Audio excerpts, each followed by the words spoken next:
read an interesting blog over at onshi.com, that's onshi.com, Online Sharing Intelligence. A little review of what happens when people take time management systems or learn time management approaches or read a time management book. And in particular, it looked at people who share what happens when they learned GTD, getting things done. But it was interesting, this person, the blogger, followed other bloggers who shared what happens when they bump into GTD.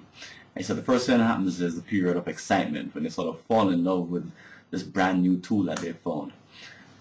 And the second is that they do a review, so they outline the major steps in GTD and talk about its benefits and how it's going to work for them and how they're going to apply it. Then they talk about how they're going to actually be using it. They promise that they're going to be posting up their regular progress and what's going to happen as they go along, and they're going to keep people updated on their success and their failures, and then nothing.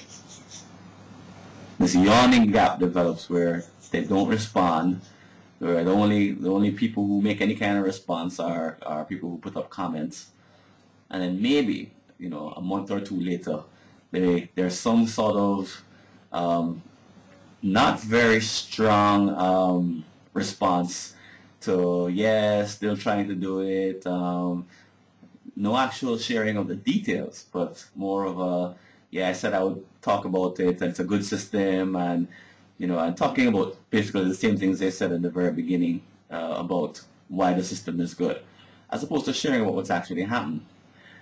Chances are what usually happens is that nothing happens, is that they don't succeed, which is what happens to most people who try to implement the time management system. They get excited, they go full gung-ho, they attempt to put in place all of the habits and the practices that make up the system. And then a crisis hits, and a week or two later, they're done. And they've gone back to whatever they were using before. So why does this happen, and why does this happen so often?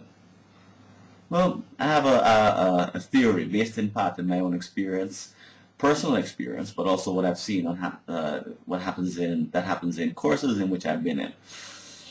I think people approach it with the wrong mindset. The mindset is one in which I'm coming to learn a system, and I'll succeed if I'm able to implement the entire system. Well, the fact is, a time management system, a new time management system, is not like learning physics. It's not like picking up a subject that you don't know anything about. You don't start a physics class or a semester in college, chances are, with already having your own theories about matter and particles and all the different things that go into, which I can't remember, to all go into a physics class. You don't go in having all these thoughts. You go in pretty much like a blank canvas, not having your own theories, and you're here to learn the theories that underlie basic physics. Now, time management isn't like that. Time management, you're actually starting with a system that you already have. Worse, it's a system that's built on habits. Systems that are built on habits are very, very difficult to break. Anybody who smokes, I guess Obama has said the same thing, that breaking the habit or the system of smoking is very difficult for us to do. It's not as if you can change that system overnight by replacing it with a brand new system. Some people try to replace a system of smoking with exercise, for example, and often they aren't successful.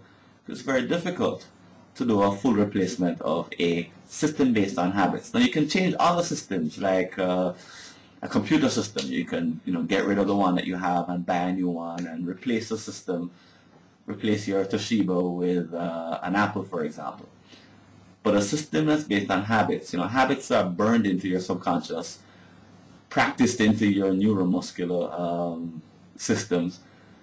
It's difficult to replace those all at once. And for most people, it's impossible and they fail. It's a better idea to think of doing an upgrade.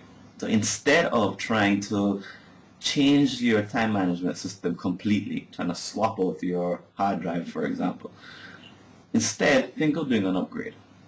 Habits are easier to change when we focus on them one by one and change them one by one. They take a lot of energy to change, and it's better to focus on them on an individual basis. So that's a better way of thinking of changing a time management system. Instead of trying to change everything, upgrade. Upgrade one habit at a time.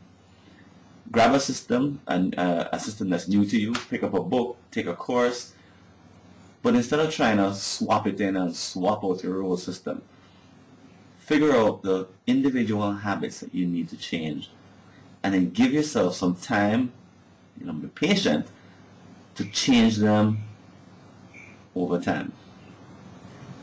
From my experience, that's what works.